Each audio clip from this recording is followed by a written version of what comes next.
Guys, nandito tayo ngayon sa may MacArthur Highway at pupunta natin ang New Manila International Airport. At pakita natin yung mga latest update natin doon kung ano na, kamusta na kaya ang New Manila International Airport. Tuloy-tuloy ang ating pag-update sa iba't ibang lugar upang mabigyan kayo ng mga impormasyon at mga latest na kaganapan. Yan, nandito na tayo ngayon at samahan nyo po ako at ipakita natin yung mga area ng ating dadaanan dito. Nandito tayo ngayon sa may MacArthur Highway. At dito na tayo mismo kakaliwa. Yan. Shortcut po tayo papuntang New Manila International Airport. At dito kasi may shortcutan na dito eh. Ayan o. Dito tayo. Kaliwa tayo dito. Ayan.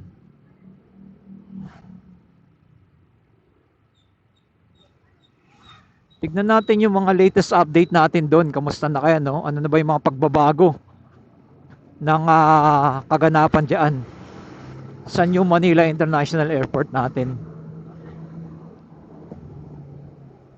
Yan, huwag kalimutan mag-like, mag-share at mag-comment kay Skywalk TV. At syempre, meron na tayong Predcon, ang Hero Predcon natin. Ang gamit natin ngayon sa ating Insta360 natin. At ayan no, habang nagda-drive tayo ay pwede na tayo makapag-update ng kaganapan nangyayari dito sa ating kalsada. Yan. Meron na tayong Hero Predcon. Arkong bato at dito tayo dumaan at nakita nyo yung left side natin. Ito yung pabahay ng gobyerno dito sa may mismo sa may Valenzuela. Ayan o, museo ni Dr. Pio Valenzuela. Yan. May museo siya dito, Dr. Pio Valenzuela.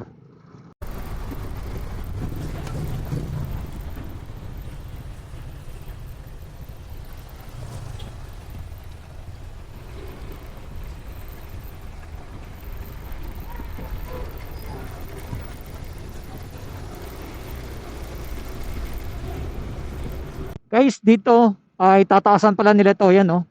Ganyang kataas yung itataas dito sa lugar na to. Ayan o, taas o. Kung nakikita nyo, etong gilid na to, ayan o, ganyan kataas ang itataas dito dahil binabaha itong Valenzuela. Dito sa area na to, dahil malapit na po ito sa New Manila International Airport. Grabe ang taas o. Ganito pala gagawin dito. Ayan o, yung pinakagilid o. Bale, etong lugar na to ay tataasan na nila. Nandito na tayo. Ito na, sa Obando na tayo.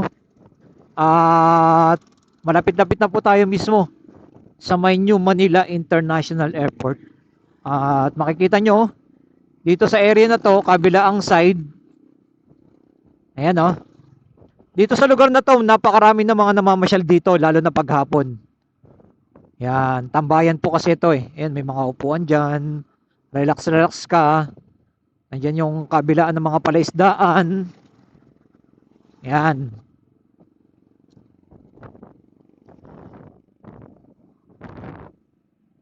Yan, papakita na natin yung mga latest update natin dito guys. At ganito kalawak ang mga palaisdaan dito na ating ipinapakita sa inyo. Buti na lang naka-Predcon na tayo no. Shout out sa Predcon, ang hero. Napakaganda dito guys paghapon, napaka-relax. Dahil mga palaisdaan dito sa kabilaang side. Yan o. Palaisdaan yan. Yan. Ito kasi yung mga hanap buhay nila dito sa area na to ay ito talaga mga palaisdaan dito. Ang isa lang natin na nakikita nagiging problema, lalo na pag mga bagyo, etong lugar na to ay lumulubog to. Yan o. Eto, may tapon na sila ng basura dito. Ito yung aking tinutukoy, itong kaliwa na to, ito yung daanan papuntang New Manila International Airport. Yan oh. Yan, yung daanan na yan. Dire-diretso doon. Papuntang airport yan. Pero pakita muna natin yung bandang dulo kung ano yung pinaka-latest update natin. Yung ginagawang tulay na nagduduktong ng Obando at ng Bulacan. Bulacan. Yan. Pakita na rin natin yung pinaka-latest update natin dito. Siyempre, tignan natin kung ano naman naging progress dito. Ang isa lang problema dito kasi guys, pag talagang may bagyo, itong lugar na to ay lumulubog. Ayan. Dahil dagat na po yung kabila, ito na oh.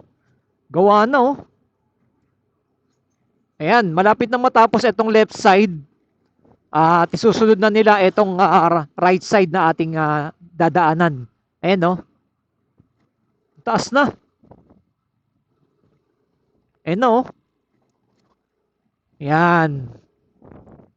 Kailangan po kasi nilang i-upgrade itong kalsada dito, itong tulay. Dahil alam naman po natin, lalo na pag mabagyo, ay ito umaapaw. No? Solid yung mga bakal na ginamit dito. At yung left side natin, yan yung New Manila International Airport. Natatanaw nyo na. Ayan o.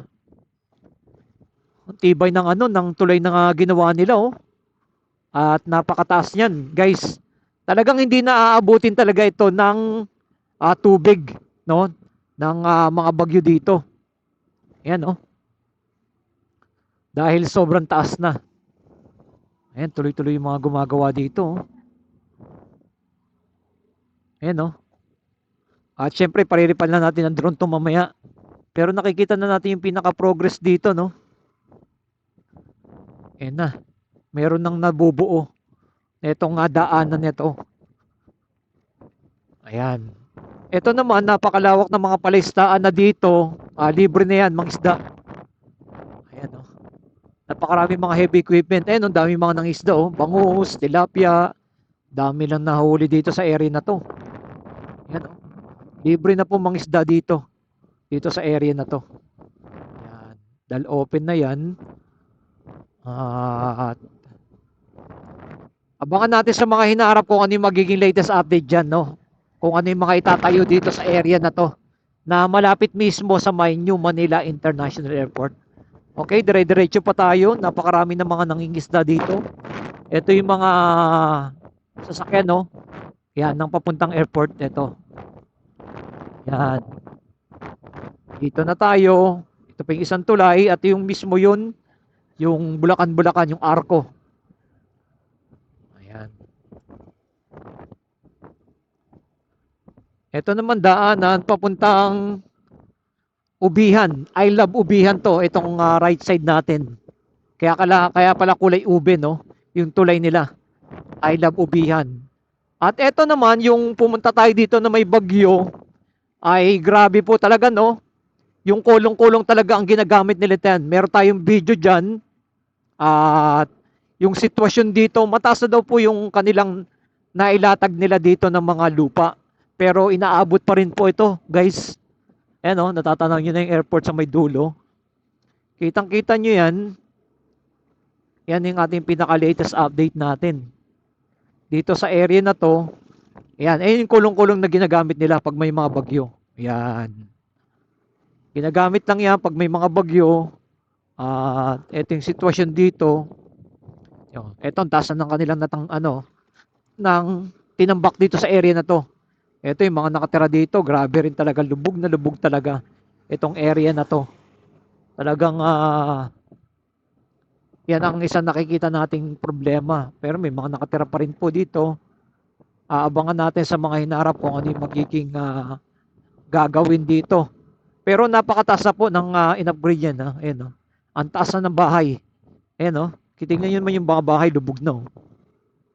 Ayan. Kaya ito yung ating pinaka-latest na update. Like and comment and share kung anong masabi nyo po dito sa may New Manila International Airport. Itong kabilang side, nabili na San Miguel yan. Kaya makikita nyo na may mga nangingisda na rin dyan sa kabilang side na yan. Sa bandang unahan. At etong kabila rin to. Dito rin nabili na rin po ito ng San Miguel. Kaya nakikita nyo, nandiyan yung mga heavy equipment nila. And may mga barko na mga papunta doon, mga maghahatid. Ayan o, nagsisimula ng tabunan yung bandang area doon, no? Ayan, ito rin kabilang side na rin to. Nabili na rin to. Ayan, dito sa area na to, makikita ninyo, ito na yung pinaka-latest. Grabe dito, baha dito. Inaabot po talaga ito. Lubog na lubog talaga itong area na to. Ayan na, nandyan yung mga heavy equipment na, oh. Ayan, oh. May mga heavy equipment na sila dito. Nandito na yung kanilang mga heavy equipment. Ito, natabunan na rin nila, oh. Dati, palaisdaan yan. Dire-diretso. Ito, open na to. Itong palaisdaan ito, dami na nang mimingwit dito sa area na to.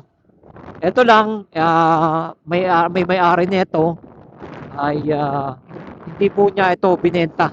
Itong area niya lang. No, mayaman kasi may-ari nitong left side natin eh.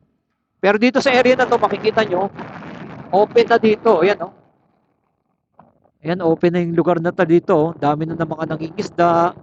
Ganyan na yung ginagawa nila dito sa area nito. Ang isa sa nagiging problema lang talaga dito pag bagyo. Grabe po talaga lubog. Pero ito, nabili na to ng ng San Miguel. Kaya makikita natin in the future yan. Tatambakan na rin yan. Itong mga palaisdaan dito. Kitang-kita nyo dyan sa kabilang side. Yan ang ating pinaka-latest update. At syempre, magpapalipad tayo ng drone. Dito na tayo magpapalipad. Okay, 1, 2, 3, go! Hello guys, ito naman po yung ating drone shot. Pakita naman po natin, ito po yung napakalaking tarpaulin dito sa may Obando. At makikita nyo yung project na to, umaabot ng 4,384,000. Yan. Yan, oh. Ito pong kalsada nito ay gagawin po ito. Yan, oh. Yan, kung tutumbukin mo yan ay dire-diretso yan papuntang airport, mga kababayan. Yan, abangan po natin. By next year na po, sisimulan na pong gawin po mismo yung airport na ating aabangan. 2026. Yan. At ito na po yung pinaka-latest update natin dyan. Medyo mahaba na po yung kanilang mga nailalatag dito or natatabunan na. Yan, no?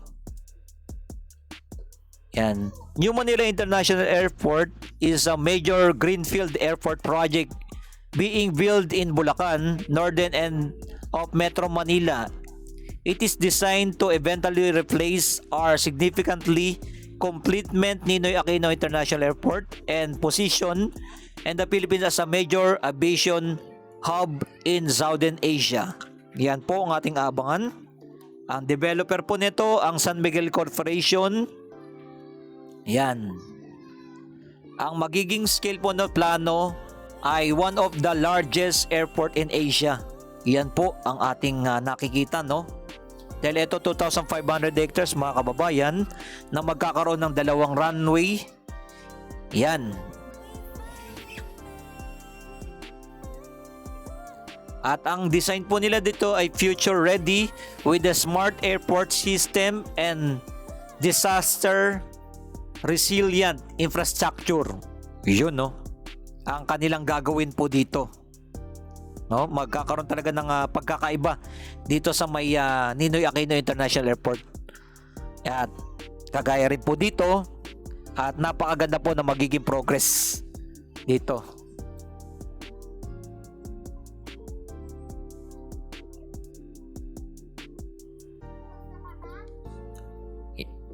At pakita natin hanggang dulo, makikita nyo yan ay ito na po yung ating mga natatambak dito. Tuyo na rin po yung may mga bahagi na at tinutubuan na po ng mga halaman. Hanggang dulo po, naabot po natin ng 3,500 meters ang layo, no? Kaya ginawa po itong gagawin pong airport pit dito ay para magkaroon ng decongest yung NAIA International Airport. Kaya po ito, no, dahil crowded na po, no, one of the world's most crowded airport ang NAIA. Yan po ang ating aabangan, kaya napakaganda pag natapos po ito. At isa pa, mabubus ang ating tourism and trade pag natapos po itong airport po, no? Yan. Yan ang ating aabangan sa mga hinaharap. At syempre, ang isa pang ating ina-update Yung MRT-7 mga kababayan, alam naman po natin in the future ay ginagawa ng San Miguel ang MRT-7, ay dito rin po i-connect yan in the future. Isa sa mga plano nila, no? Talagang mapapabilis na po yung magiging biyahe ng going po ng airport po dito and Quezon City. Yan. As in connect na. At ang LRT1 na makokonek sa MRT7, MRT3, mayroon na tayong update dyan, yung common station. At in the future, i-connect po yan dito, ang MRT7. Kagaya ng LRT1 extension, nakita na po natin, no, na meron na pong station mismo sa may airport ng LRT1. Yan. Ang Ninoy Aquino Station. Ito po ay sobrang lawak, 2,500 hectares nga po. At sa ating mga bago, like and comment and share ano masabi nyo po dito sa ginagawa po dito, na inaasahan natin napakalaki ng pagbabago at napakaraming trabaho ang mapagkakaluban yan pag natapos po na to. At nakita po natin, no, yung lugar dito sa may Ubando, Barangay Taliptip, dahil itong lugar na ito ay binabaha. Pag natapos po itong airport na to, napakalaki po na magiging pagbabago dyan. Madedevelop na po itong lugar na to at hindi na po basa-basa babahain. Yan ang atin aabangan. Kagaya po nakita natin sa Mall of Asia, yung mga nakapaligid dyan, dating dagat lang yan, pero na-develop na po nila, no? At ang dami pa pong gagawin dyan. Meron na po mga ginagawa na pong reclamation dyan sa lugar na yan. Ganon din po ang gagawin po dito sa may Barangay Taliptip, Bulacan. Yan. Kita nyo po yan mga kababayan, sobrang layo po niyan. Talagang pinuntahan po natin ang ating drone para mapakita sa atin sa inyo ng buo na ganito na po yung pinaka-area. Yan o, nakita nyo may mga bahaging tuyo-tuyo na po yan. At nasiksik na po nila yan. Meron na po silang mga heavy equipment dyan. Kaya tuyo-tuyo na po itong natambak nila ng mga buhangin na dito sa area na to. Yan ang ating mga latest update.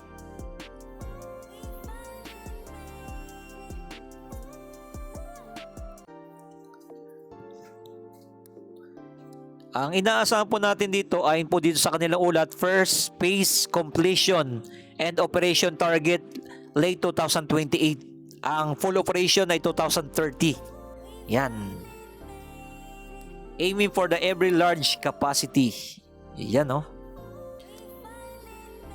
Na once na makomplete po ito ay magkakaroon ng 35 million passenger annually. Yan. Yan ang atin aabangan. Yan yung pinaka-target po nila.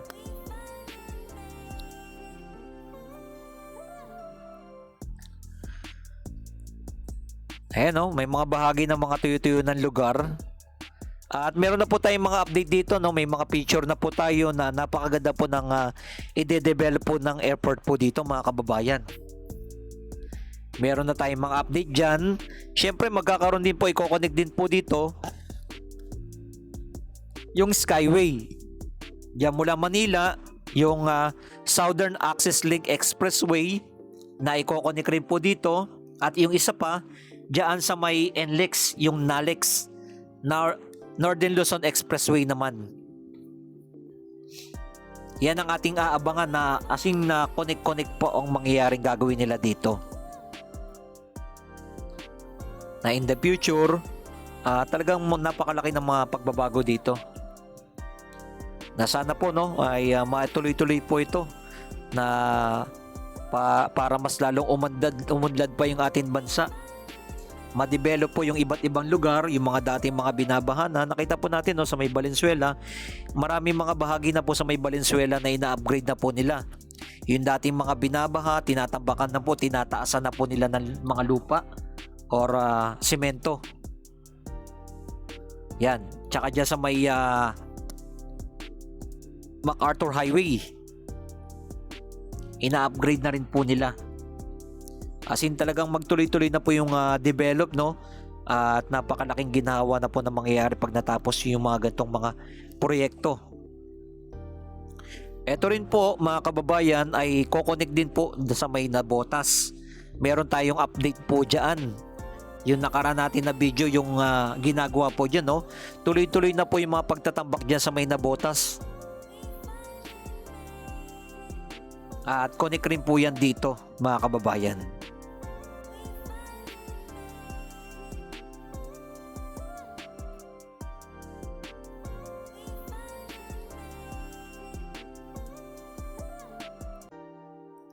Ayan, pakita naman natin yung kabilang side. Ito po, yun, no?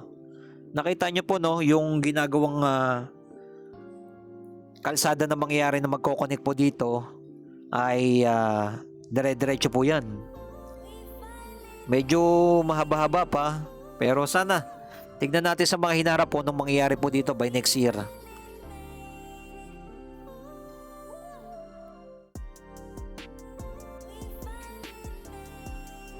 Siyempre, like and comment and share mga kababayan ko ano masabi niyo po dito sa ating pinaka-latest update natin.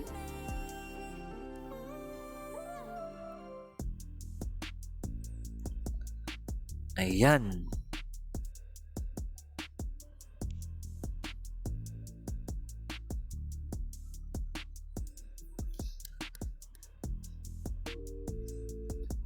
Ang total length po pala ng Northern Luzon Expressway at going po dito sa may airport ay 8 kilometers. Yan. Mula dyan sa may EDSA, Quezon City, Balintawak. Yan, dyan yung daanan eh. Ito naman Northern Access Link Expressway, yung NALEX, ay 19 kilometer. Elevated Expressway that will link Skyway Stage 3, NLEX and Balintawak directly to New Manila International Airport. Yan. 19 kilometer naman po ang mangyayari dyan. Ganon po, no? Ayan. At inaabangan na rin po natin yung MRT7, no? Meron tayong mga latest update dyan sa lahat ng mga station na lang po kanilang ginagawa dyan. Pero ang partial operation pa lang yan ay mula dyan sa may SM Fairview.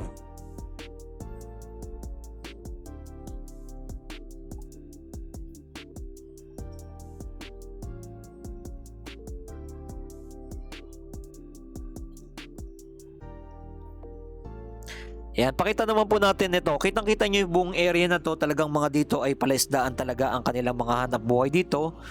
At makikita nyo yan. Yung tulay na ginagawa dito. Yan.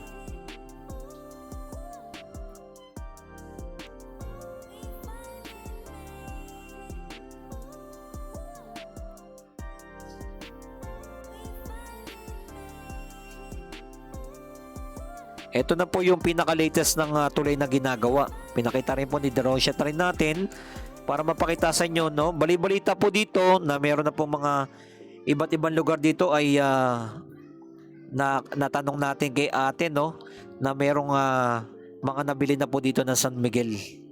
Yan, may mga area na po dito. As in, itong magiging kalsada po dito ay madidevelop na rin po ito sa mga hinaharap. Kagaya nakita natin, no, yung mga namimingwit, yung mga nabili na po ng San Miguel yun. As in, mangyayari talaga dito ang napakalaki ng develop. Yan, sa mga hinarap, like and comment and share ko nung masabi nyo po dito sa napakalaking project po na ginagawa dito sa may Barangay Taliptip, Bulacan, Bulacan. Like and comment and share. Maraming salamat sa ating mga viewers, subscriber na lagi nang sumusuporta sa ating channel. Siyempre, tuloy-tuloy natin ang pag-update dito para mabigyan kayo ng mga impormasyon at mga latest na kaganapan. Maraming salamat sa inyo lahat dyan, and keep safe palagi, and God bless. Mabuhay ang ating bansang Pilipinas.